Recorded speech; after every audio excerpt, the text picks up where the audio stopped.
Yeah, so I'm a 1980s baby. My mom grew up in northern Michigan on a farm, and my dad grew up in Kansas City, many, many, many generations in Kansas City. Went to Vietnam, came home, and they had two daughters.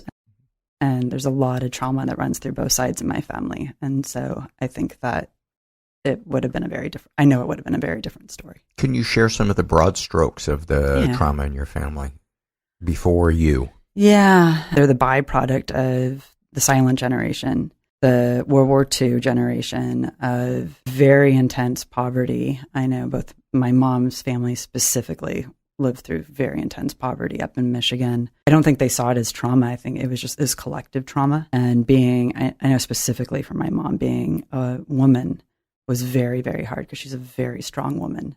And she was constantly told to turn the volume down on who she is as a human. And that's a message that was definitely played out in my childhood and my sister's childhood. How so?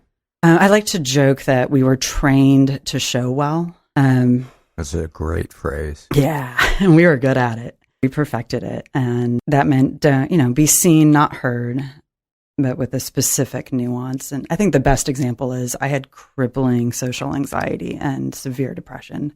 My mom's response was to get me into modeling. Yeah.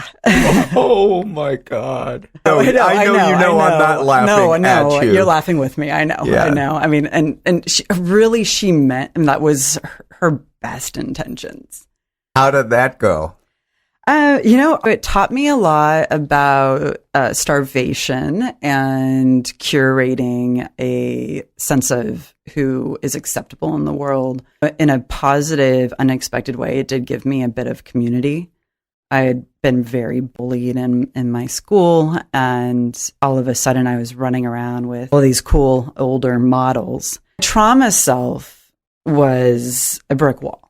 And if you had met me pre-2014, I wouldn't have wanted to hang out with me. You wouldn't have wanted to hang out with me.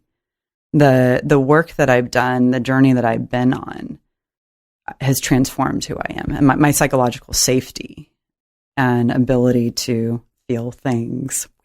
Feelings are so weird, right, Paul? So complicated. And uncomfortable. Oh my God. Yeah. I mean, feelings. We feel like they're going to kill us, and it never occurs to us that running from them has a greater chance of killing us. Yeah. I know. And until our brain breaks open and says, well, I'm actually just going to kill you for you because you're refusing to feel things. And what did that look like for you? In a story, I think I was 12 reading Christopher Pike, somebody talked about wanting to kill themselves and coined it suicide. And I was like, oh, that's what I have. At the worst, I did overdose. And that was the summer of my 20th year. And John saved my life.